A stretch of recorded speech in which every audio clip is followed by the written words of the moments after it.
you can get is to deliver a visionary speech.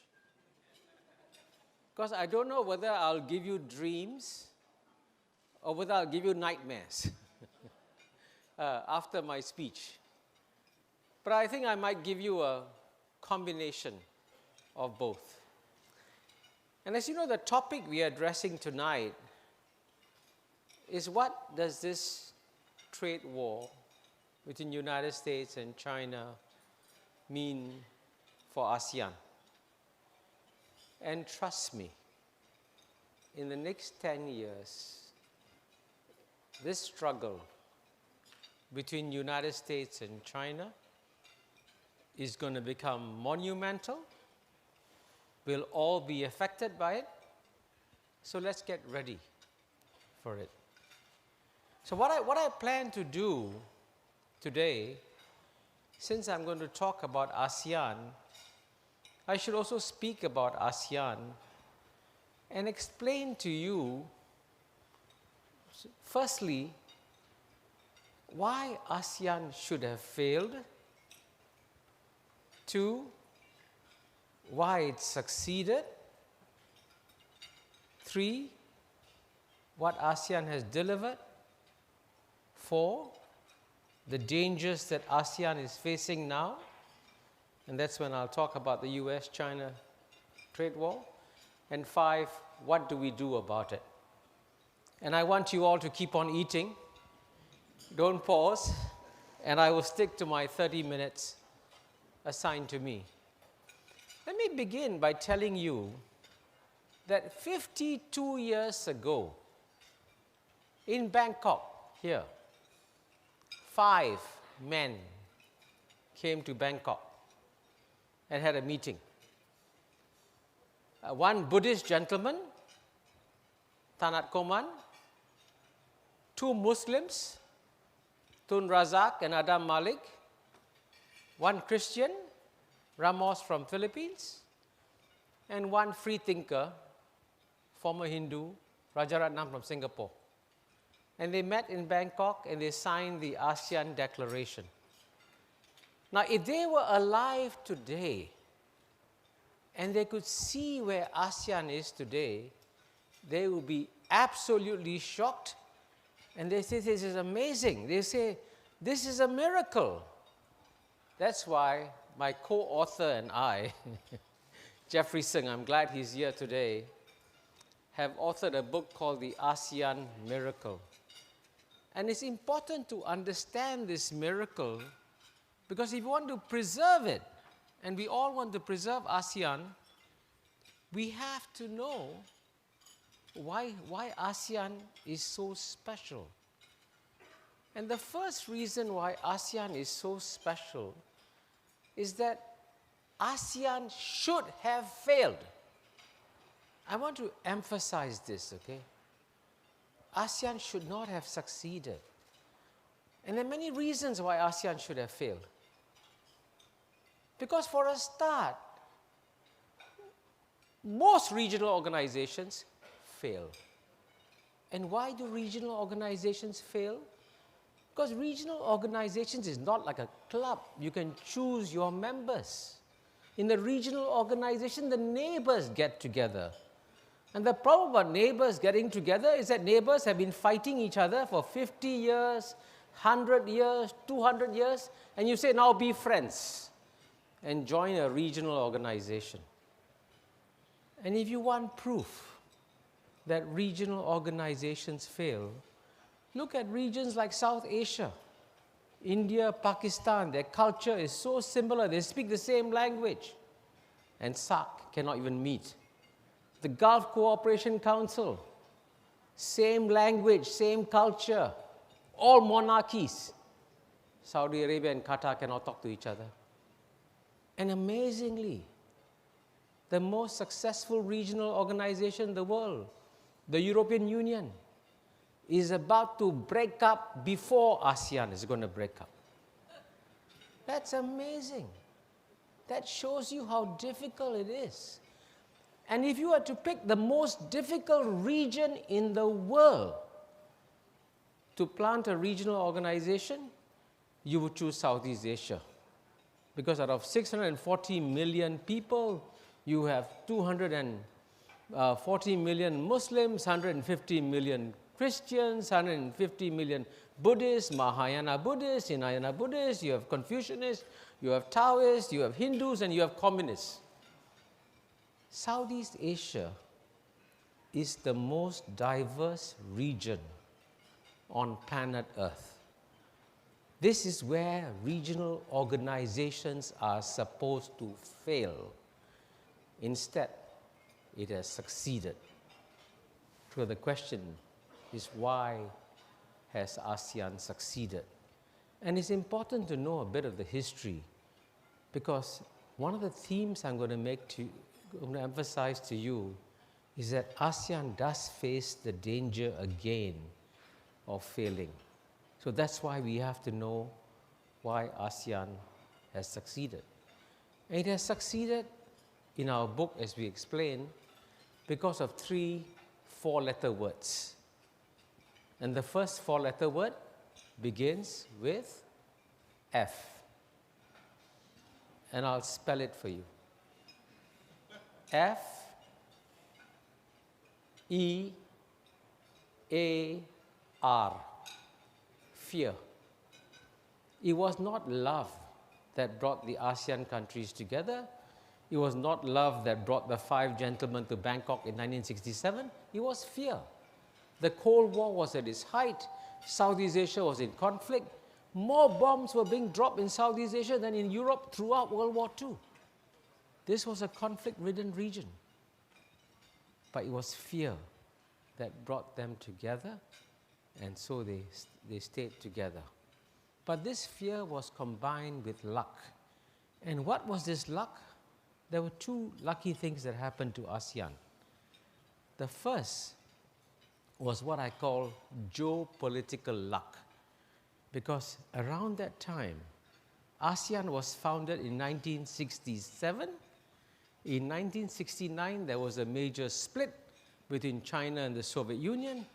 China then, as you know, had a historic meeting with the United States when Kissinger went to Beijing in 1971, and United States and China worked together for several decades.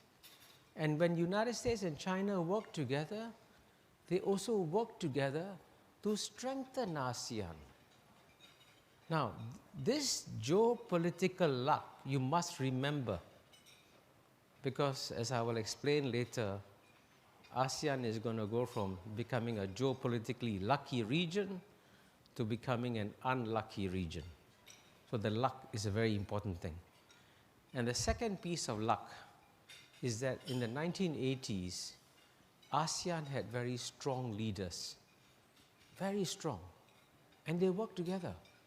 President Suharto of Indonesia, then Prime Minister Mahathir of Malaysia, he's still around, Mr. Lee Kuan Yew of Singapore, and Thailand also had very strong leaders, and they all worked together. Today, in ASEAN, as I'll explain, you have domestically distracted leaders. So it's a challenge. So these were the factors. And the third 4-letter word, incidentally, why ASEAN succeeded, I'll spell it for you, is G-O-L-F, golf. And it's a very serious point I'm making. And if you read our book, you'll find I give you example after example how difficult negotiations were resolved on the golf course through the sense of camaraderie that happened. And when I was the senior official, leader of the senior official delegation from Singapore at ASEAN meetings in the 1990s, we resolved issues at golf. So these were the factors that brought ASEAN together: fear, luck, golf. And what are the benefits ASEAN has delivered? Now, the benefits that ASEAN has delivered are absolutely amazing. First thing, it has delivered peace to what has been called by British historians the Balkans of Asia. I explained the diversity of Asia. If wars should be starting, they should be starting here in Southeast Asia, right? Now, 0 wars. That's stunning. As you know, we came very close a few days ago to the United States launching a new war against Iran. We see a big war going on in Yemen. Last year we saw, or earlier this year, we saw India and Pakistan shooting each other's planes down. That should be happening in Southeast Asia. It's not happening in Southeast Asia. That's amazing. It's absolutely amazing. And you all take it for granted. You're all breathing oxygen in this room, and you think this oxygen is going to be there all the time. You don't worry about it. Peace is like oxygen, right? You got to make sure you take care of it and maintain it. And that's the number one thing ASEAN has delivered. Then ASEAN has delivered the second P, prosperity. And here, it's actually quite remarkable that Southeast Asia, which was always known to be among one of the poorest regions in the world, already has combined the 6th largest economy in the world, and by 2030, the 4th largest economy in the world. That's absolutely stunning. And there's no way it could have happened without ASEAN. So ASEAN has really delivered some remarkable things to Southeast Asia. And the third P that ASEAN has delivered is that it has provided a platform for great power engagement. And believe me, as you know, the great powers, even in our region, have had trouble from time to time. China and Japan have difficulty talking to each other sometimes. They have a dispute. They cannot find a way to talk to each other. So they want to find a face-saving way to meet each other. They go to an ASEAN meeting. And when they come to an ASEAN meeting, China and Japan can talk to each other. So we have actually facilitated a lot of great power engagements. And that's why these ASEAN meetings have been very, very useful. And that's why the leaders of the world come for these ASEAN meetings. So we've had, up to now, a very good story to tell. Unfortunately, now, and this is the fourth part of my remarks, we are now facing a moment of great danger for ASEAN. In fact, I believe that in all its 52 years, no moment has been more dangerous than the moment that ASEAN is experiencing now, because as I hinted earlier, ASEAN was lucky when the United States and China, its two major great power partners, were working together. Today, as you know, United States and China are drifting apart.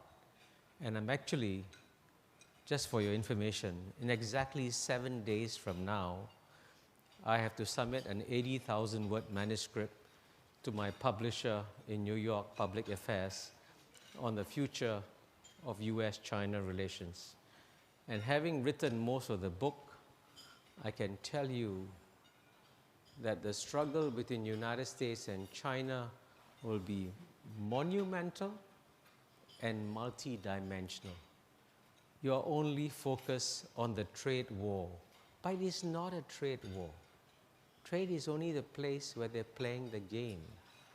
It's a much deeper struggle, a much deeper geopolitical struggle.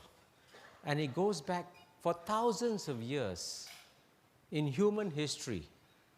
The relations, the geopolitical relationship in the world is defined as the one between the world's number one power, which today is the United States of America, and the world's number one emerging power, which today is China.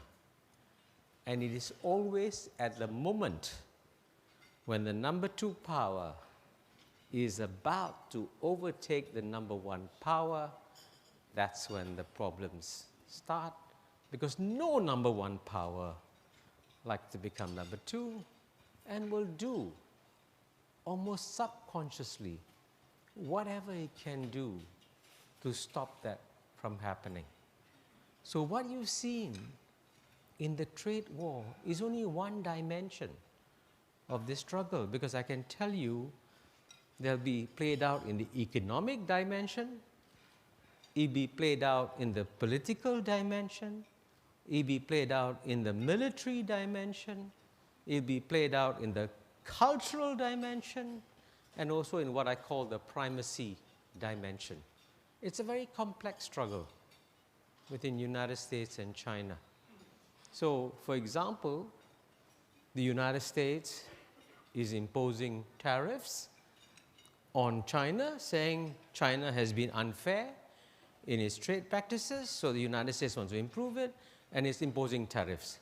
And to be fair, some of the American complaints against Chinese trade practices are justified.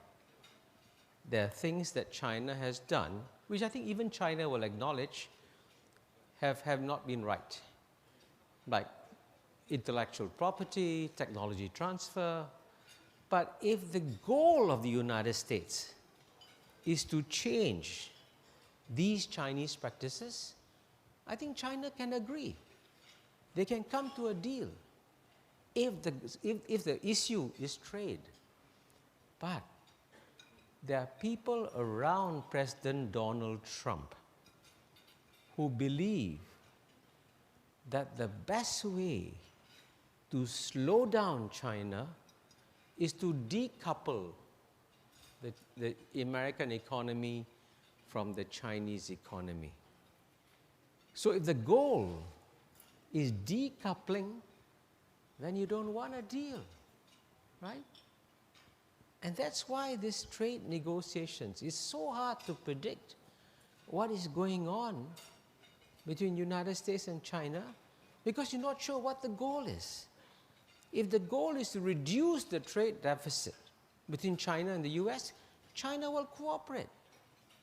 China has agreed to buy a tremendous amount of goods from America to try to reduce the trade deficit. But if the goal is to decouple, then you don't want a deal. And these are conflicting signals that are coming. And the paradox here is that, as you know, the Trump administration is a very difficult administration to read. It changes every day. But the surprising piece of good news is that the most pragmatic member of the Trump administration is Donald Trump. Amazing. And you saw this a few days ago. It was he who pulled back the Iran strike. And that was a very wise move on his part, very wise. And it shows that he's doing all these calculations, right? So that's in the economic dimension. And in the economic dimension, you can always try to get, you all are better students of economics than I am, win-win outcomes. But when it comes to politics, it's much harder to get a win-win outcome, because what the United States is objecting to, right, is China's political system. Now, if you read a lot of American statements, the Americans have said openly that we thought that if we engage China, if we open up the markets to China, China's society would open up, China's political system would open up, and China will become like America.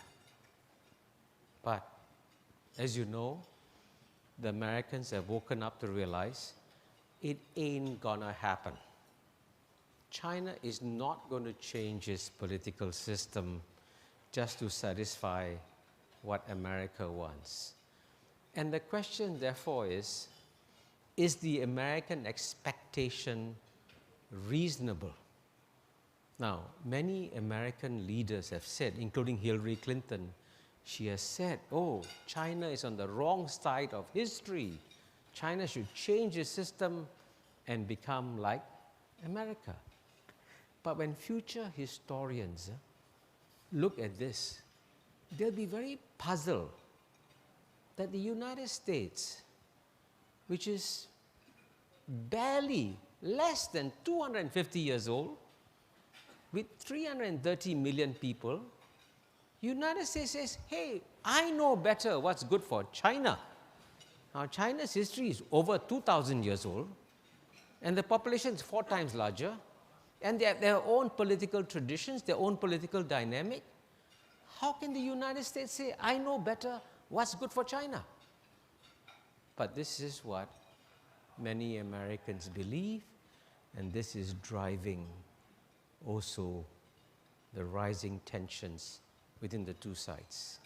And then you will have a struggle in the military dimension, and sadly, in the military dimension, the place we might unfortunately see some close encounters again is Southeast Asia, especially in the South China Sea.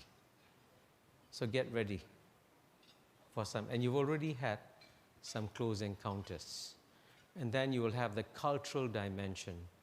And this is by far the most sensitive dimension. I've had great difficulty deciding how to describe it, because in theory, what is driving this contest between United States and China is what you call the forces of reason.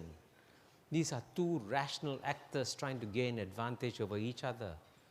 But as you know, in real life, when we make decisions, we don't just make decisions on the basis of our head.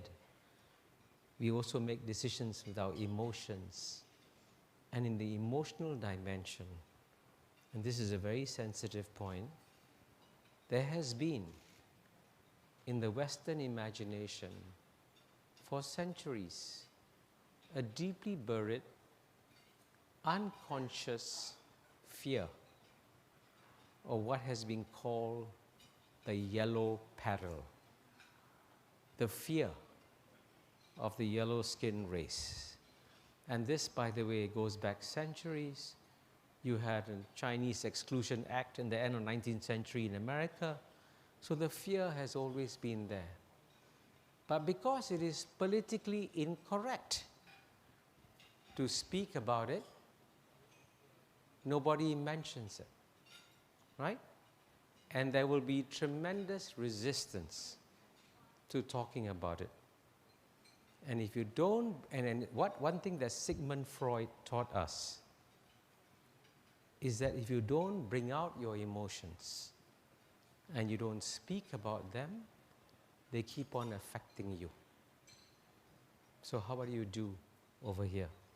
So this is another area of complexity in that one.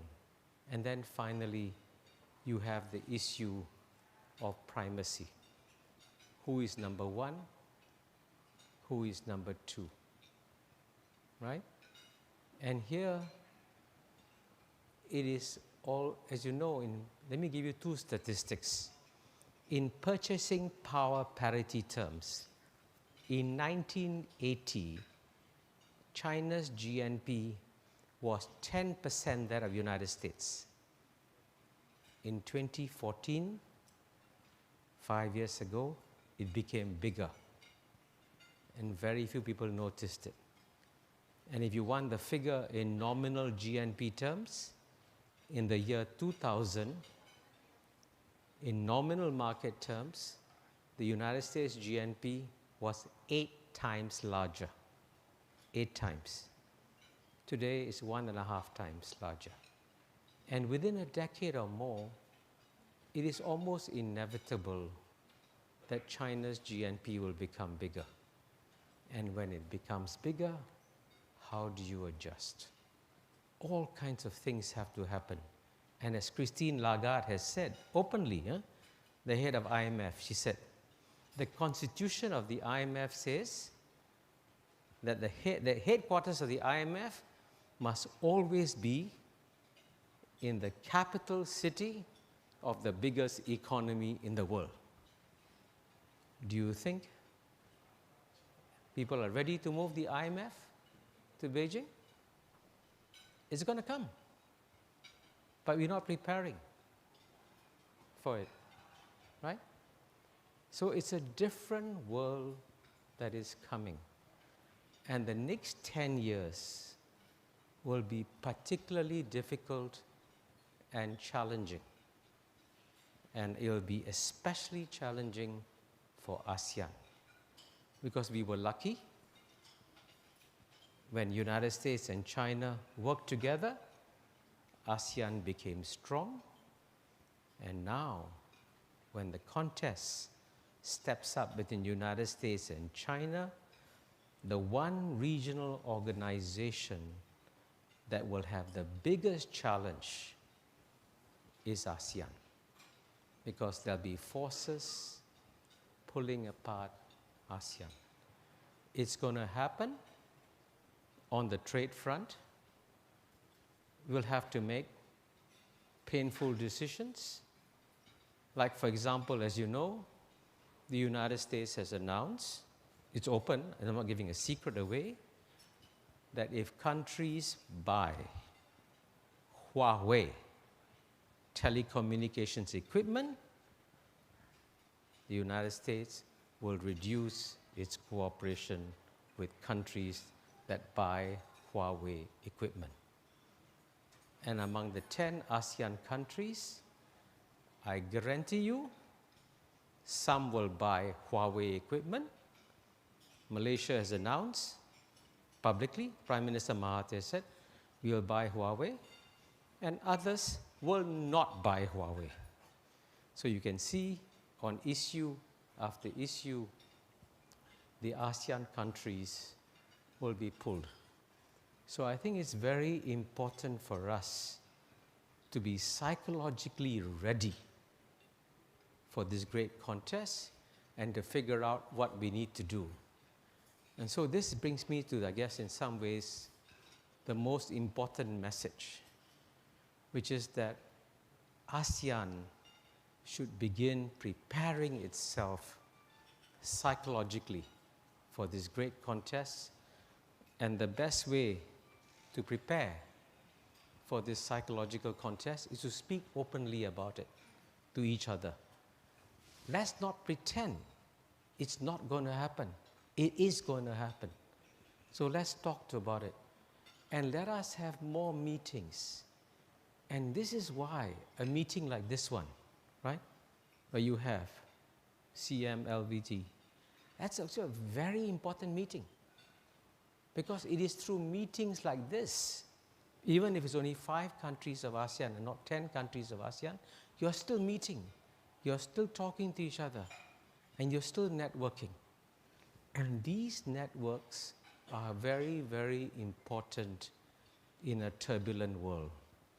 And I can tell you that even though I may have made you feel pessimistic by now, let me conclude on an optimistic note by telling you that despite these challenges, the world will continue to get better and better.